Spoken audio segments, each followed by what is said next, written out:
సరే ఇప్పుడు ఇది కూడా క్రియాటిన్ తగ్గించడానికి. క్రియాటిన్ హ్మ్. ప్లస్ బీపీ అమ్మ. మెయిన్‌గా ఏందంటే ఇండియాలో చాలామంది బీపీ పేషెంట్స్ టాబ్లెట్స్ వాడుతుంటారు. 2 హ్మ్. ఏండ్లు, 3 ఏండ్లు, 4 ఏండ్లు, అవును. 5 ఏండ్లు, 10 ఏండ్లు వాడుతూనే ఉంటారు. 2, అవునవును 3 సార్. వాడుతూనే ఎంత మా టాబ్లెట్స్ మదర్ గూడా వాడితే ఇంకా స్టిల్ వాడుతూనే అది ఉన్నారు. ఆ ఇప్పుడు టాబ్లెట్స్ అన్నీ కిడ్నీ నుంచి పాస్ అయిపోతాయి. సో, కాబట్టి స్లోగా హ్మ్. సపోజ్ సపోజ్ రోజుకు 2 ఏసుకున్నారనుకోండి మంత్లీ 60 టాబ్లెట్స్. ఇయర్లీ ఎన్ని అయిపోతాయి చెప్పండి? 60 అబ్బో! ఇంటూ 12 అట్లా 5 ఇయర్స్, 10 ఇయర్స్ ఎన్ని 70. టాబ్లెట్స్ బాడీకెళ్ళిపోతాయి. హ్మ్. దానివల్లనే కిడ్నీ స్లోగా అవును. డ్యామేజ్ అయిపోతుంది.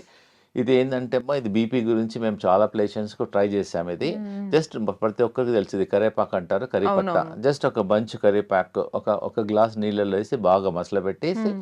ఒక గ్లాస్ నీళ్ళు సగం కావాలి. సగం హ్మ్. అయిన తర్వాత ఉదయము, సాయంకాలం టీ, కాఫీ మానేసి తీసుకోవడం వల్ల ఒక 10 డేస్‌లోనే బీపీ కొంచెం చాలా వరకు ఒక 30%, 40% తగ్గుతుంది. మీరు ట్రై చేయండి. హ్మ్. ఇది తగ్గిన తర్వాత మీరు డాక్టర్ దగ్గరికెళ్తే వాళ్ళే మీ బీపీ టాబ్లెట్ తగ్గించేసేస్తారు. And easy availability also okay. And అవునవును. Good flavour also. అవునవును. సేమ్ టైమ్ దీనిలో ఓన్లీ పుదీనా also very very good for the stomach. Hmm. ఇండైజెషన్‌కి అవును. పనిచేస్తుంది. స్టమక్ పనిచేస్తుంది. ఇండైరెక్ట్‌లీ బాడీని డీటాక్స్ చేస్తుంది. ఇది హ్మ్. కూడా జస్ట్ బంచ్ లీవ్స్ తీసుకొని హ్మ్. వాటర్‌లో ఏసేసి బాయిల్ చేయడం వల్ల బాడీ డీటాక్స్ అవుతుంది.